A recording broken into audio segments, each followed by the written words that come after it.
Direttore, quali le novità su Eraclea Minoa? Oggi presentiamo il bando elaborato su un bando su 2 livelli ed è la conclusione di un percorso che era iniziato dal mio insediamento ritenendo l'area di Eraclea Minoa un'area meravigliosa, ritenendo il teatro un problema da affrontare dalla radice. Così abbiamo fatto, abbiamo prima conosciuto il teatro, lo abbiamo rilevato, abbiamo capito la morfologia, quali erano i suoi problemi.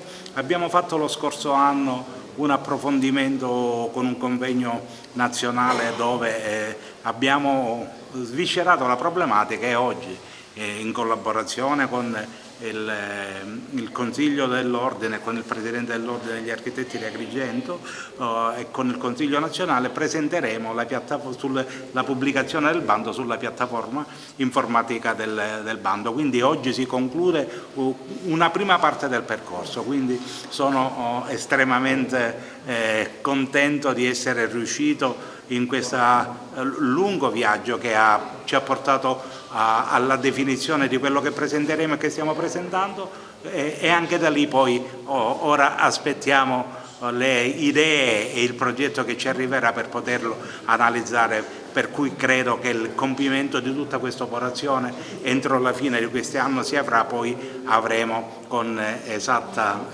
cognizione un progetto che potrebbe far ripartire questa meravigliosa area. Il budget preventivato, direttore? Noi abbiamo costruito che poi è sfociata nella determinazione un'ipotesi progettuale di 3,5 milioni di euro e su quella abbiamo costruito il premio da dare ai vincitori, ma da lì si parte. Potrebbe essere anche ampliata o diminuita la somma, perché non abbiamo escluso che il progetto potesse riguardare anche l'intera area di Eraclea Minoa e la sua più completa valorizzazione. Presidente, allora quali le novità tecniche di questo bando che interesserà la prestigiosa area archeologica di Eraclea Minoa? Intanto diciamo che è il 7° concorso di progettazione che viene bandito in provincia di Agrigento negli ultimi 7 mesi con la collaborazione tecnica e logistica del nostro ordine. Noi siamo veramente lieti e orgogliosi di offrire il nostro contributo a amministrazioni ed enti illuminati e molto attivi sul territorio, come d'altronde è l'ente parco, per acquisire ottimi progetti di qualità attraverso lo strumento del concorso di progettazione, che costituisce proprio uno strumento per valorizzare le professionalità, i talenti. Quindi abbiamo questa grande soddisfazione. Poi in questo caso specifico stiamo parlando di un concorso su un monumento importantissimo, il teatro greco di Eraclea Minoa, un teatro che è stato costruito dai greci alla fine del V secolo a.C. e che poi è stato riscoperto, dato alla luce grazie agli scavi portati avanti dall'allora soprintendente De Miro nel 1957, e quindi è un monumento molto importante che merita tanta attenzione.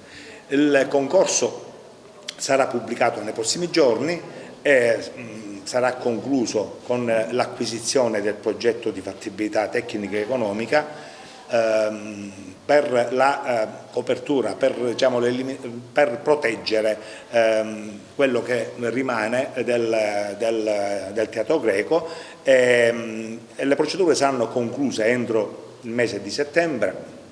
L'importo stimato dei lavori ammonta a circa 3,5 milioni per quanto riguarda i lavori, mentre il montepremi, quindi diciamo che sarebbe quello che va distribuito poi ai vincitori, ammonta a circa 45.000 euro. Qual è la specificità tecnica del progetto, considerando la friabilità fortissima che il teatro ha, si sfarina, insomma è bloccato anche per questo?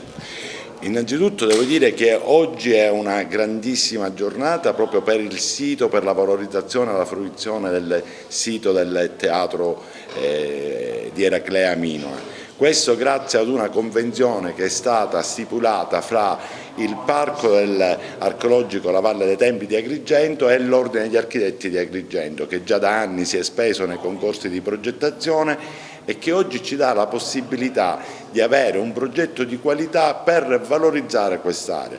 La valorizzazione che intende dare il Parco archeologico della Valle dei Templi di Agrigento è quella di poter fruire attraverso una copertura che possa valorizzare il teatro e rendere degli accessi fruibili per l'interno del teatro. Questo avviene attraverso due step. Un primo step dove praticamente tutti i professionisti, al di là che abbiano meno i requisiti perché li dovranno dimostrare a valle, possono presentare la propria idea. Nel secondo step quindi si ha la possibilità di scegliere 5 dei progetti migliori per poter poi dare il risultato finale. Questo è un concorso che è aperto a tutti gli architetti, a tutti i giovani professionisti, ma anche a quelli che sono meno giovani, ma dove si premierà la qualità della progettazione e l'innovazione nelle tecniche di costruzione e dei materiali. Questa è la cosa più importante, perché noi intendiamo che siano interventi irreversibili proprio per il rispetto dei luoghi dove dobbiamo intervenire.